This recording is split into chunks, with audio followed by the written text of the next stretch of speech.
नमस्कार।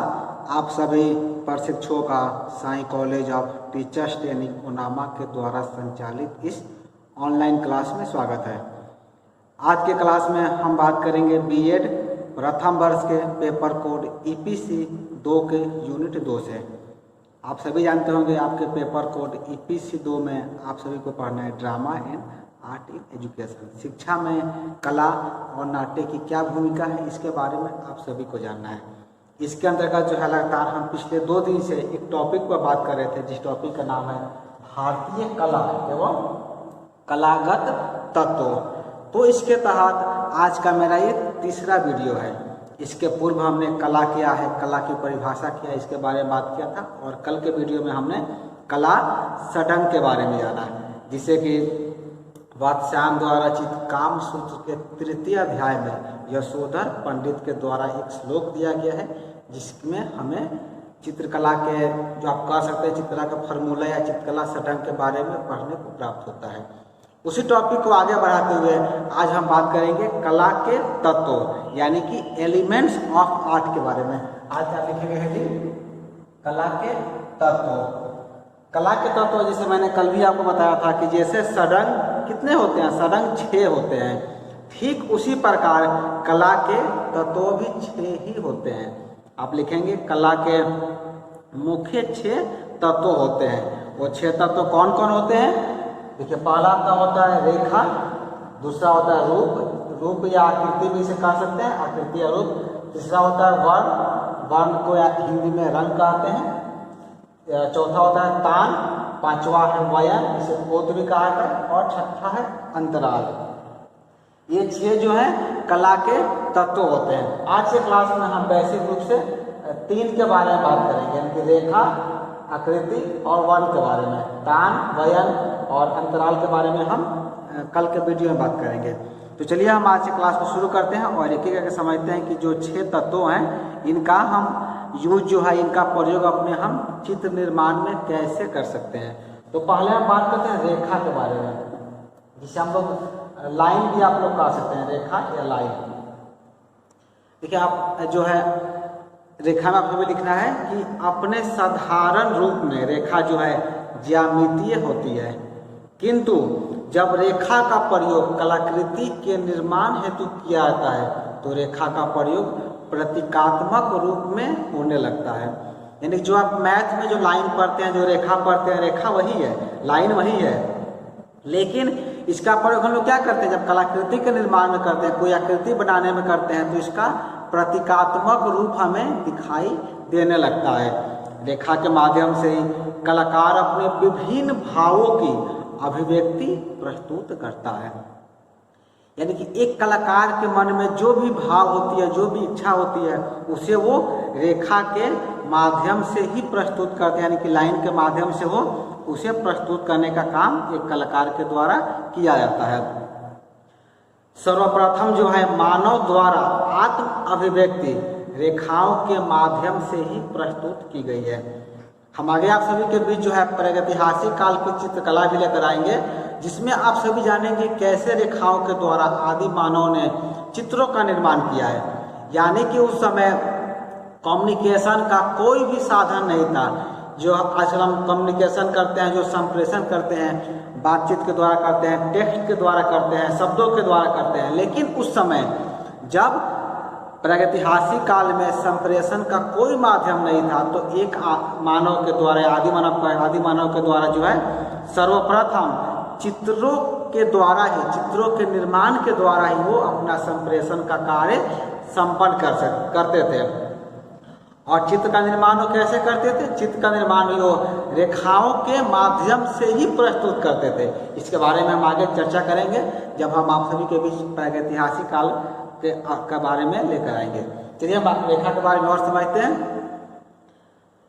रेखा के माध्यम से जो हम यहाँ देख पा रहे हैं कि इस प्रकार जो है प्रारंभ से ही अभिव्यक्ति का मूलाधार रेखा ही रही है।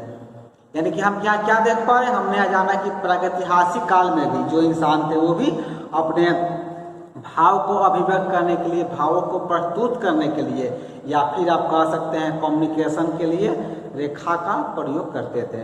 तो हम क्या समझे यहाँ पर हमने ये जाना कि प्रारंभ से ही, जब से सृष्टि का निर्माण हुआ तब से इंसान इस धरती पर आए, तब से लेकर के आज तक जो अभिव्यक्ति का जो मूलाधार रहा है वो रेखा ही रहा है, वो लाइन ही रही है।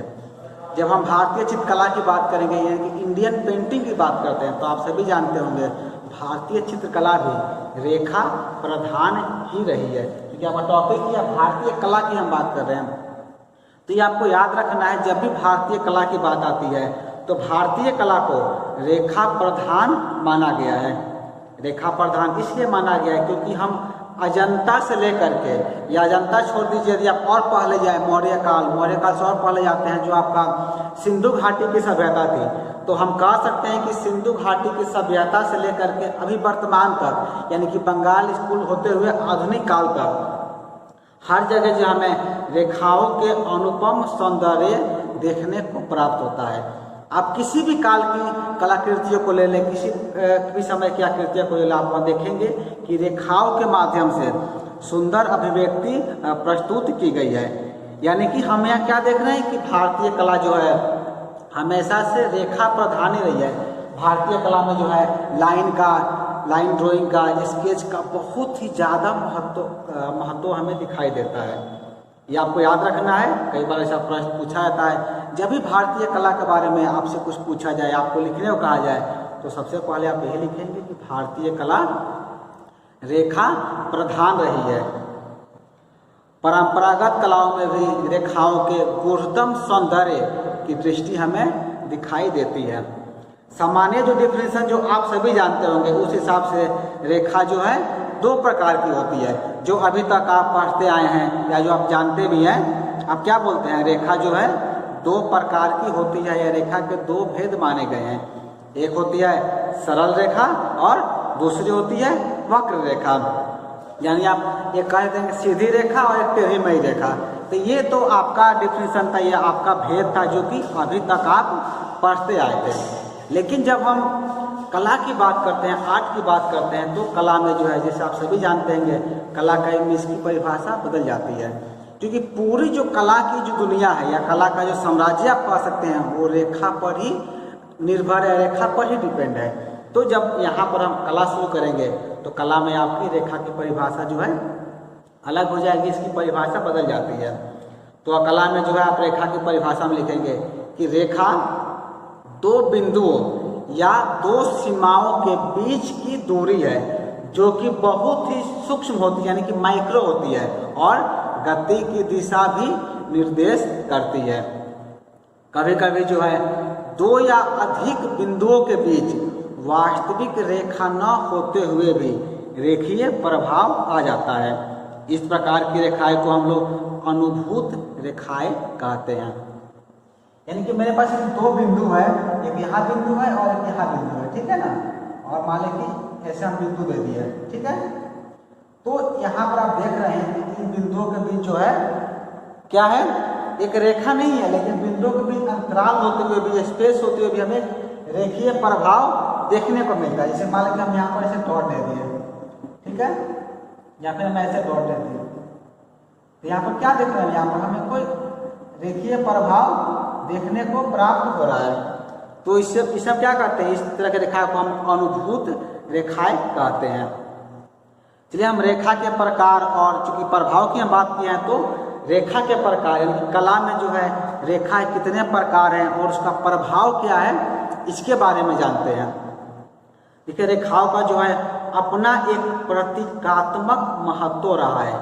किसी भी प्रकार की रेखा अपना एक अस्तित्व रखती है तथा उसमें एक अर्थ निहित होता है।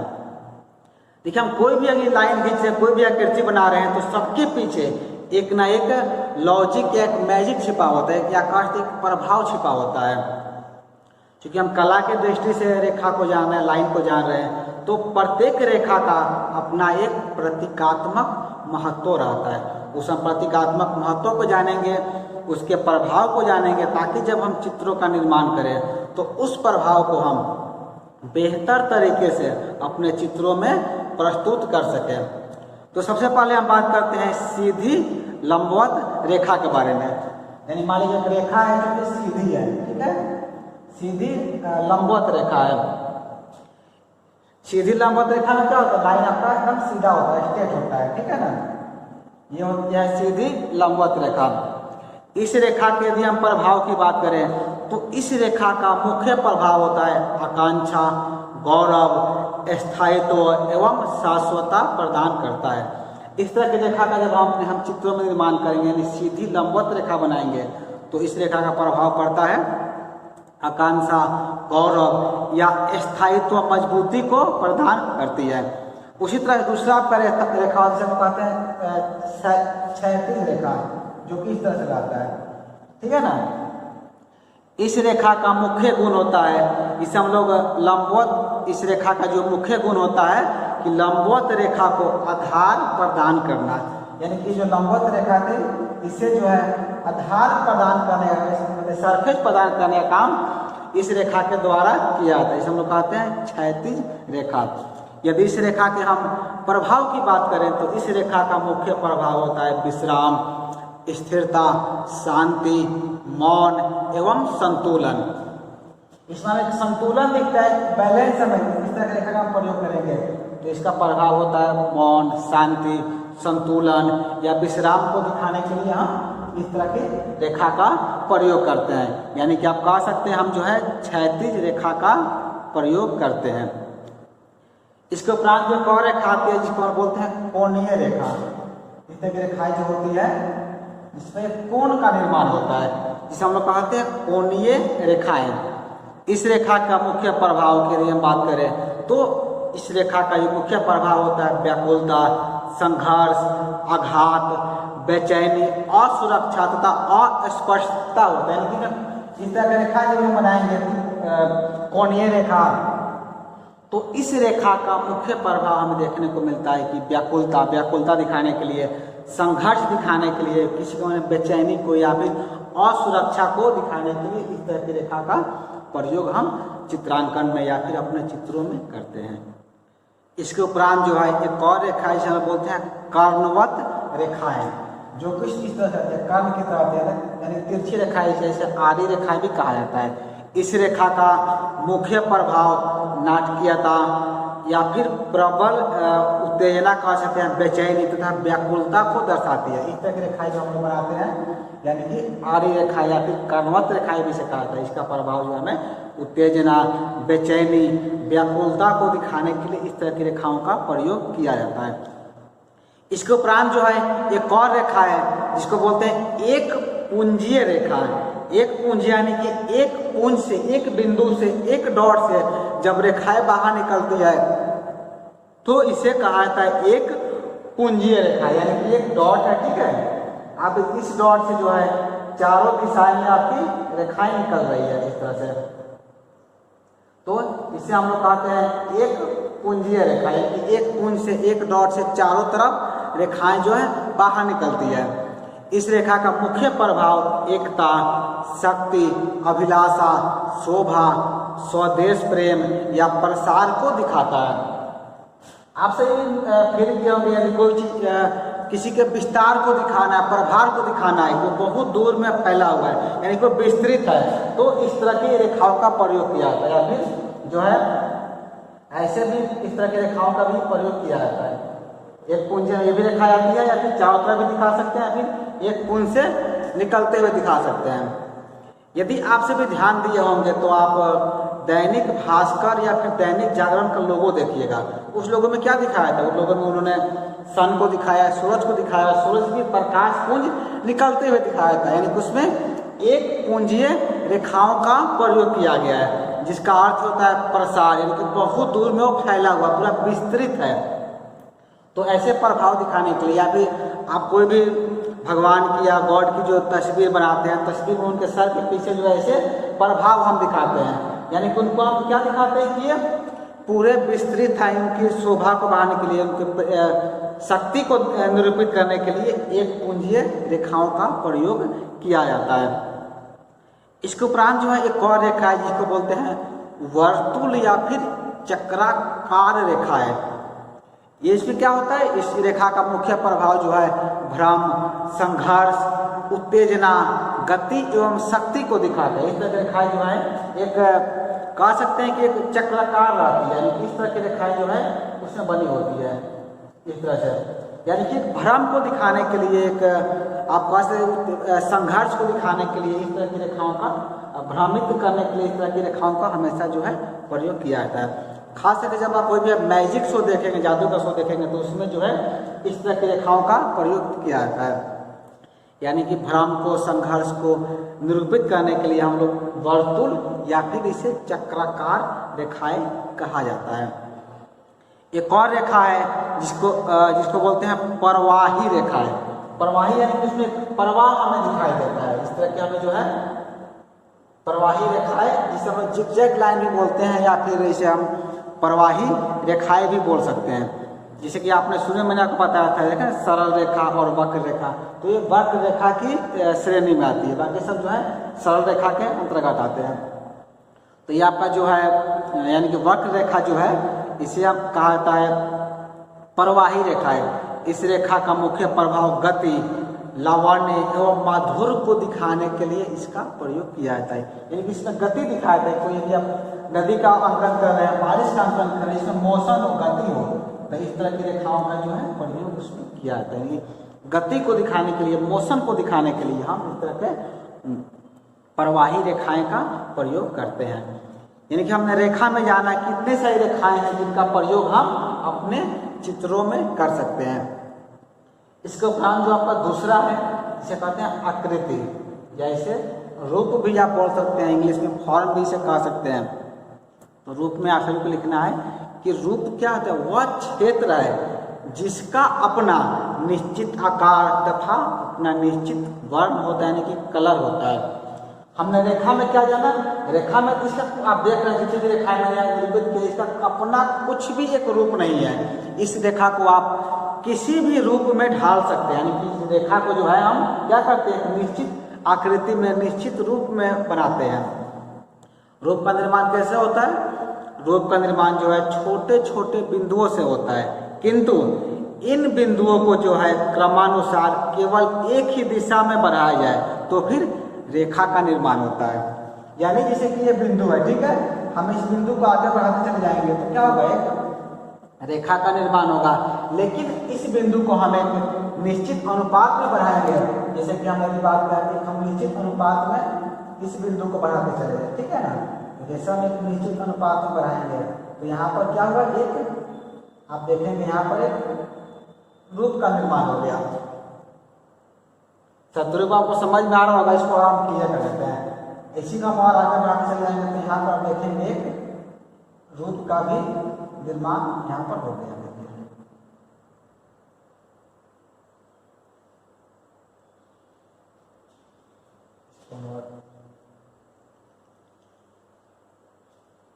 एक रूप बन गया। तो क्या होता है कि देखिए, हम जब बिंदु को आगे बढ़ाते जाते हैं तो रेखा का निर्माण होता है, लेकिन रेखा को हम एक निश्चित आकार पर एक जगह मोड़ दे तो फिर एक रूप का, एक फॉर्म का निर्माण हो जाता है। अतः जो है आप इसमें लिखेंगे कि रूप निर्माण के लिए यह आवश्यक है कि इन छोटे छोटे बिंदुओं को सभी दिशाओं में आवश्यकतानुसार रखा जाए। यानी हमने इसको बिंदु को आगे बढ़ाना शुरू किया, हमें ये ध्यान देना है कि हमें कहाँ पर इसको कार्य करना है, कहाँ पर घुमाना है, तभी एक निश्चित रूप का, एक निश्चित फॉर्म का निर्माण हो पाएगा। ठीक है ना। चलिए आगे इसमें लिखेंगे कि यदि ऐसा होगा तभी किसी रूप का निर्माण होगा। अतः जो है इन बिंदुओं को आपस में निश्चित आकार में जोड़कर इनका अंकन करना चाहिए, तभी एक रूप का निर्माण संभव हो पाता है। यानी कि हम रेखा को क्या करते हैं, रेखा को एक निश्चित आकार में मोड़ करके, निश्चित अनुपात में इसको डायमेंशन बैठा करके रूप का निर्माण करते हैं। प्रत्येक कलाकार जो है चित्रों में मौलिकता के सृजन के लिए विभिन्न प्रकार के रूपों का प्रयोग करता है, जो एक दूसरे से पृथक होते हैं। यानी कि रूपों के आकार के आधार पर हम उन्हें दो भागों में विभक्त किया जा सकता है। यानी रूप को भी जो हम क्या करते हैं, दो भाग में बांटते हैं। पहला का होता है समात्रिक रूप और दूसरा होता है असमात्रिक रूप। अब देखिए, समात्रिक रूप और असमात्रिक रूप, इन दोनों में अंतर क्या है। अभी आप दो यहाँ पर आकृति देख रहे हैं, ठीक है ना। इन दोनों में आप कहेंगे कि अंतर क्या है। अब आप कहेंगे कि एक जग की तस्वीर है और एक कोई मटका का या घड़ा का तस्वीर है, ये ठीक है, लेकिन हम इन दोनों में भेद पूछ रहे हैं। भेद की यदि हम बात करें तो पहली आकृति है ये आपकी है समात्रिक रूप में, और दूसरा आपकी आकृति है जो दूसरी जो है वो असमात्रिक रूप में है। अब ये दोनों कैसे है, इसको समझने के लिए हम इसके बीच में एक लाइनिंग कर देते हैं, दोनों के बीच से पार्टीशन कर दिए, ठीक है ना। आया पार्टीशन हो गया। अब आप इसे समझ सकते हैं। देखिए ये समात्रिक रूप कैसे है, अब इसमें देखेंगे जो इसका दाएं वाला भाग है, ठीक है ना, और जो बाएं वाला है, यानी कि लेफ्ट और राइट का जो इसका पार्टीशन है, दोनों जो है एक समान है। यानी इसको हम इसको फोल्ड करेंगे अगर, तो क्या होगा, ये आकर इस पर ओवरलैप हो जाएगा। यानी इसके दोनों जो पार्टीशन है दाएं और बाएं के भाग, ये क्या है, दोनों एक समान है। तो जिस आकृति में दोनों रूप एक समान होते हैं उसे हम लोग कहते हैं समात्रिक रूप। कंसेप्ट क्लियर आप लोग का? चलिए फिर समझ लीजिए। कोई भी यदि रूप है, कोई मेरे पास आकृति है, इस आकृति का जो हम पार्टीशन करेंगे बीच से, तो दोनों भाग यदि एक समान होगा तो एक समान वाले रूप को हम लोग कहते हैं समात्रिक रूप। ये क्लियर है। अब असमात्रिक रूप भी आप समझ गए होंगे। असमात्रिक रूप में यह वह रूप होता है जिसका दूसरा भाग पहले भाग से विपरीत होता है या विपरीत आकृति का होता है। जैसे कि मेरा ये पहला भाग है, ठीक है ना, ये मेरा दूसरा भाग है, इसको हम ओवरलैप करेंगे तो क्या होगा, इस पर ये टैली नहीं करेगा, ये दोनों का क्या है, रूप अलग अलग है।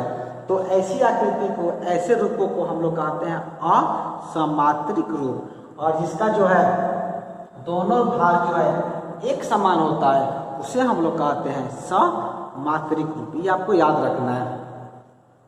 इसके अतिरिक्त जो है चित्र में रूप के महत्व के आधार पर भी दो भाग किए जाते हैं। यानी कि दो रूप का जो महत्व, ये तो हम आकृति के आधार पर दो भाग कर लिए, यानी कि समात्रिक रूप और असमात्रिक रूप। हम किसमें किए, इसके रूप के, इसकी आकृति के आधार पर किए कि ये दोनों तरफ से यदि एक बराबर है तो ये समात्रिक है, और ये एक बराबर नहीं है तो क्या है, ये असमात्रिक है। इसके बाद जो है रूप का जो महत्व होता है, जो फॉर्म का जो इम्पोर्टेंस होता है, उसके आधार पर भी रूप को हम लोग दो भागों में बांटते हैं, जिसमें से पहला आपका होता है सक्रिय रूप और दूसरा होता है सहायक रूप। यानी कि क्या होता है, जैसे कि एग्जाम्पल आपके हम क्लास के लेते हैं, आपके वर्ग में जो है बहुत बच्चे ऐसे हैं जो कि बहुत ज़्यादा एक्टिव रहते हैं, यानी कि सक्रिय रहते हैं। कुछ ऐसे होते हैं जो कि सहायक होते हैं कि वो एक्टिव है तो उनके साथ साथ थोड़ा बहुत मिलकर वो भी काम को संपादित कर देते हैं। यानी कि आपके वर्ग में यदि 50 बच्चे आ रहे हैं तो 50 में से 10 या 20 ऐसे होंगे जो एक्टिव होंगे, और उसके बाद 20 या 30 ऐसे होंगे जो कि केवल सहायक के रूप में रहेंगे, यानी कि पीछे रहेंगे, काम तो कुछ नहीं करेंगे लेकिन उनको हेल्प करने का काम करेंगे। वही रूप जो है, वही चीज़ आपके रूप में भी होता है। चलिए सक्रिय रूप में क्या होता है, यह वह रूप होता है जो चित्र की प्रधान आकृति होती है जिसे कलाकार अधिक महत्व देता है। कहा है कि जब किसी का हम चित्र को बना रहे हैं, कोई भी चित्र का निर्माण कर रहे हैं, तो आप देखते होंगे कि जो पहला जो आकृति होता है उसको चित्रकार बहुत अच्छे से बनाता है, यानी कि वो मेन फोकस में होते हैं, उसको हम लोग कहते हैं सहायक, सक्रिय रूप होते हैं। और उसके उपरांत जो उसका बैकग्राउंड होता है, जो पीछे का जो पार्ट होता है, जो उसे बस मदद करने का काम करते हैं, उसे हम लोग सहायक कहते हैं। तो सहायक रूप में आप लिख लेंगे कि यह वह रूप है जो सक्रिय रूपों को बल देने के लिए चित्रित किए जाते हैं। जैसे कि मैंने आपको बताया, इसका नाम ही है सहायक, यानी कि जो हमारा सक्रिय रूप है, जो एक्टिव रूप है, उसे हेल्प करने के लिए उन सब चीज़ों का निर्माण किया जाता है। इसमें आगे आप लिखेंगे कि किसी भी चित्र में भिन्न भिन्न प्रकार के रूपों के भिन्न भिन्न प्रभाव होते हैं। रूपों के जो है प्रमुख प्रकार जो है हम इस प्रकार हैं। यदि कुछ प्रभाव की हम बात करें तो यदि हम अपने चित्रों में आयताकार रूप दे रहे हैं, त्रिभुजाकार दे रहे हैं, वृत्ताकार दे रहे हैं, अंडाकार दे रहे हैं, तो इन सबों का अपना एक प्रमुख प्रभाव होता है। प्रभाव भी आप नोट आउट कर लेंगे ताकि आप नोट्स में या एग्जाम में बेहतर तरीके से इसे प्रस्तुत कर सकें। तो यदि आयताकार रूप यदि बना रहे हैं अपने चित्रों में तो आयताकार का प्रभाव होता है स्थायित्व और शक्ति प्रदान करना या प्रस्तुत करना। यदि त्रिभुजाकार आप रूप बना रहे हैं तो त्रिभुजाकार का होता है विकास, सुरक्षा इत्यादि को निरूपित करना। उसी तरह वृत्ताकार यदि बना रहे हैं तो वृत्ताकार का प्रभाव होता है गति या फिर आकर्षण निरूपित करना।